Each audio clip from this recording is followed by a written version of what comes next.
বগুড়ার দই হালায় আবার জিগায় মোস্তাকিমের চাপা বার জিগায় বগুড়ার দই হালায় আবার জিগায়। ইয়ামিন, তুমি এখনো মোবাইল দেখতেছো? হ্যাঁ, তো কি হইছে? এখন মোবাইল রেখে গোসল করতে যাও, আর একটু পর আমরা বের হব। কই যাবা আম্মু? কেন, তুমি কি ভুইলা গেছো আমরা আজ তোমার দাদার বাড়িতে যাব? তুমি আমারে আগে বললা নাই কেন? তাইলে তো আমি আরো আগে রেডি হয়ে থাকতাম। তোমারে কাল রাতেই বলছি, তুমি ভুইলা গেছো তাহলে। আচ্ছা ঠিক আছে, সাম্বারে নিবা আম্মু? শ্রাবণীও যাবে। সেটা বলি না, সাম্বা। ওই হইলো।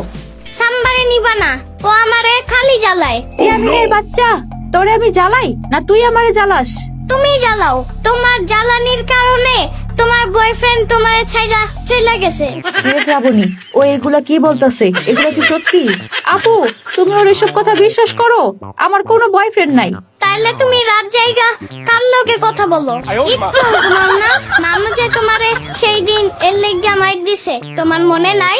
ইয়ামিনের বাচ্চা, খারাপ শ্রাবণী, এখন এসব রাখ, যা রেডি হ, আমরা এখনই বের হব।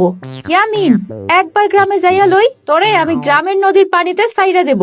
ফালাও, সমস্যা নাই, তোমার বয়ফ্রেন্ড আমারে বাঁচাইবো। হ, ওই তোরে বাঁচাইবো। তোমার বয়ফ্রেন্ড আমারে অনেক আদর করে, আমারে অনেকগুলা ললিপপ কিনা দিছে, কিন্তু তোমারে সে আর কিচ্ছুই কিনা দিবে না। কেন? সে বলছে তুমি ঝগড়া করো বেশি, তাই তোমারে ছাইলা সে আরেকটা মাইয়ারে বিয়ে করবে। ওর ব্যাপারটা আমি পরে দেখতেছি, তার আগে তোমারে দেখতেছি।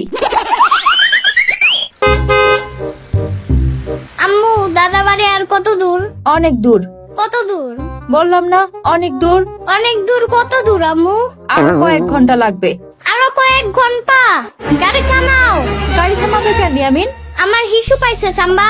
বুঝছি, ড্রাইভার ভাই একটু গাড়ি থামান। যাও, ওইখানে গিয়া হিসু করো। তুমি একটু দূরে যাও। কেন? তুমি দেখা ফেলবা। গোসলের সময় যে ল্যাংটা করে গোসল করাই, তখন লজ্জা লাগে না? কিন্তু এখন তুমি দূরে দাঁড়াও। আচ্ছা ঠিক আছে, তাড়াতাড়ি করো। পানির নিচে ডলফিন টাপর জঙ্গলের মতন হে ডাকবে জঙ্গলের মতন। পানির নিচে ডলফিন টাপর জঙ্গলের মতন হে ডাকবে জঙ্গলের মতন।